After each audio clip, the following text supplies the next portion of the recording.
One of the fresh faces on the coaching staff as we preview the defensive back room with Coach Eriq Moore. Came in late in spring ball.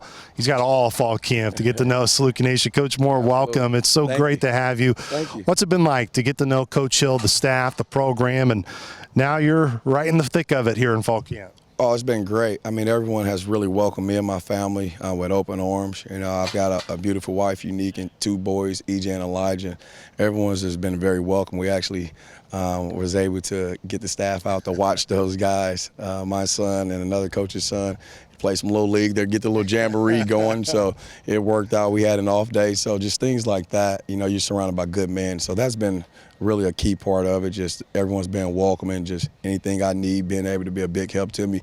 Chris G, especially Chris Gillespie's been able to help. But everyone and all have been a big help and been welcome to my family. So it's been great. And we've enjoyed it. Being around your group, there's been one common word that all of you guys have used, what you have brought to the room, and it's been technique. It's process over being result driven. Yes. Why are those huge things for you and a big part of just your culture within your room? Well, I think it's important that, like, you just work. You just keep your head down and just work. You don't look at the scoreboard. You don't look at anything. You just make tomorrow better than you were today, and you just put your head down and work. And then at the end, you know, at the end of the game, the end of the season, you just look and you see what happened. But I think if you just focus on the process and what it takes to be great rather than being great, I think that you'll reach the destination you want to get to. And that's just been a big message, just trying to, again, when you're talking to 18 to 22-year-olds, sometimes, you know, some guys are a little bit more mature, so they can see that, but some, you know, you just got to kind of refocus them a little bit and just show them how important it is to focus on that process. And I think after focusing on a process and after putting together some consistent days, when you watch film, you start to see how it's working a little bit. So, yeah, that's big for us. We're going to focus on the process. We're not going to stare at the scoreboard. Just keep our head down and work and try to make tomorrow better than today.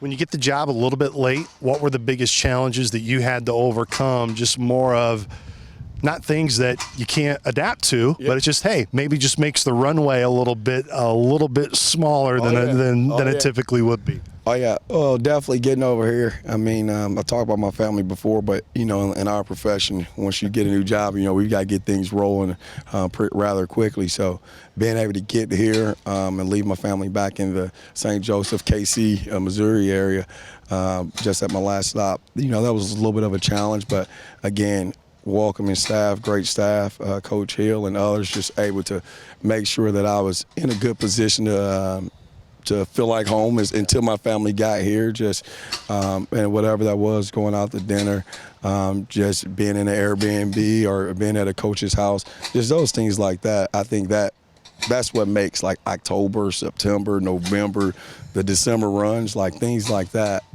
I think that's, you know, that's championship culture. That's family right there. So that was something that, you know, a little bit of a challenge. And then from the coach's standpoint, you know, you jump in middle of spring ball, like, I always say our profession is broken up to about 4 periods. You know, you got, you know, winter workouts, you got spring ball, you've got summer, you got the season.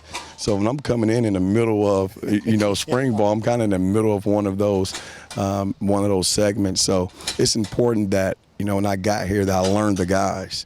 I didn't want to get here and kind of reset those guys in the middle of spring ball. I think I got here in practice 6 or 7. Yeah. You don't want to reset someone right in the middle. So the big thing for me was learning the room, learning the personnel, learning guys' personalities, really, and what they do well. Because, you know, big thing about me, we're going to build a relationship. We're going to build a real relationship.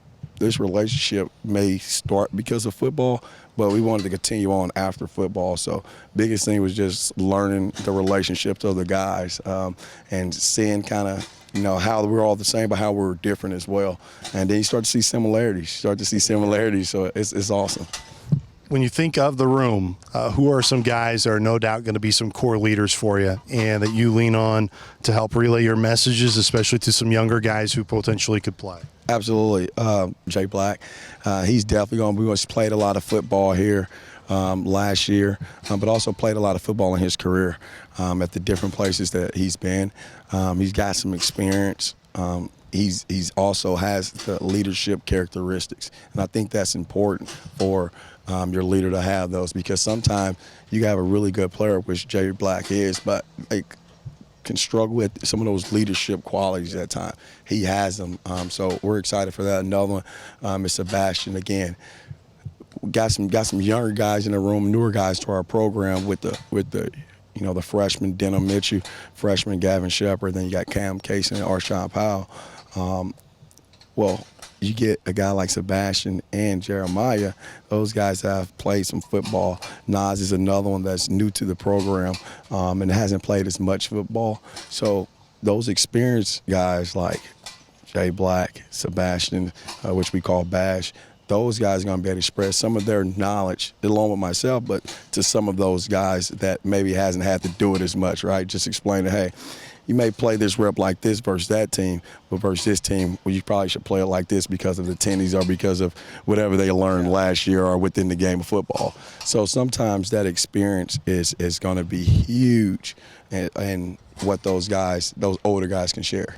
Sometimes I think I get working out here, but every time I look at you and I see your face and there is just sweat dripping down at all times, I'm like, I'm not working near as hard as you. No, man, I always say when you love football, like practice time, you don't beat it. Like you come out here, I don't have a phone with me. I just got a whistle in the script, right? So it's like no one can call and mess up what I've got going on. Like nothing else matter but getting our guys better, having fun. And I always say, like as a coach, like we coach because we want to stay close to the game of football. And we're former players. We love what this game is, everything about it. Like I like the smell of a football. I like throwing it. I was actually talking with a couple of coaches when we're out here throwing the football pre-practice, just about playing catch and how fun that can be and the different things that the game of football brings. But it's exciting. I'm always going to be out here sweating, wearing a lot of clothes, losing weight. It's perfect.